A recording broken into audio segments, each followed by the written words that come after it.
Good morning ভাই লোক, কেমন আছো তোমরা সবাই? আশা করছি সবাই ভালো আছো।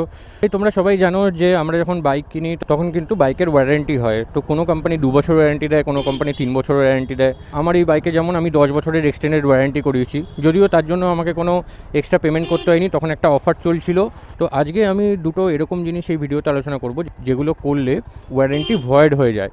তো ফার্স্ট হচ্ছে, যেটা ম্যাক্সিমাম লোকে করে থাকে, যত ওয়্যারিংস আছে, যত তার, যত কানেকশানস, এই যে তার বা কানেকশানস, এগুলোকে যদি কোনো জায়গা থেকে কাটা বা জোড়া বা কোনো তাপ্পি এই সব জিনিসপত্র যদি করানো হয় তাহলে কিন্তু ওয়ারেন্টি ভয়েড হয়ে যাবে। অনেকেই কিন্তু জানে না, না জেনে অক্সিলারি লাইট বা কোনো ফগ লাইট সেগুলো হার্নেস ছাড়াই লাগিয়ে দেয়। তো হার্নেসের ক্ষেত্রে ব্যাপারটা কী হয়, ওটা ক্যাপলার টু ক্যাপলার থাকে, একটা জ্যাক থাকে মেল টু ফিমেল, তো ওরকমভাবে কানেক্ট হয়ে যায়।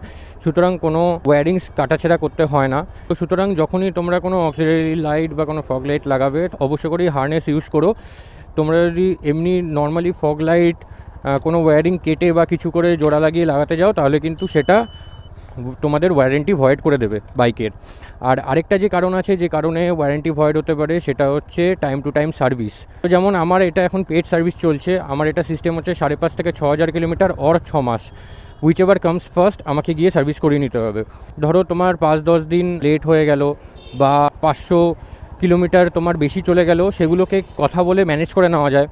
কিন্তু তুমি যদি সার্ভিস একদম মিস করে ফেলো, ধরো 2-3 মাস হয়ে গেল তুমি সার্ভিস করাওনি, বা 2-3 হাজার কিলোমিটার চলে গেছে, সার্ভিসের যা কিলোমিটার দিয়েছিল তার থেকে 2-3 হাজার বেশি চলে গেছে, তো তাহলে কিন্তু সেক্ষেত্রেও তোমাদের ওয়ারেন্টি ভয়েড হয়ে যাবে।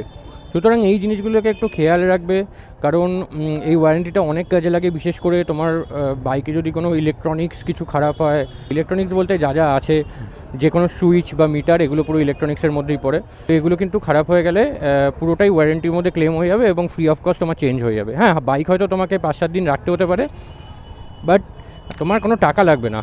তো ভাই, ভিডিওটা ইনফরমেটিভ লেগে থাকলে ভিডিওটাকে লাইক করে দাও আর আমার চ্যানেলটাকে সাবস্ক্রাইব করে দাও। চলো, দেখা হবে তোমাদের সাথে পরের ভিডিওতে। ততক্ষণের জন্য টাটা।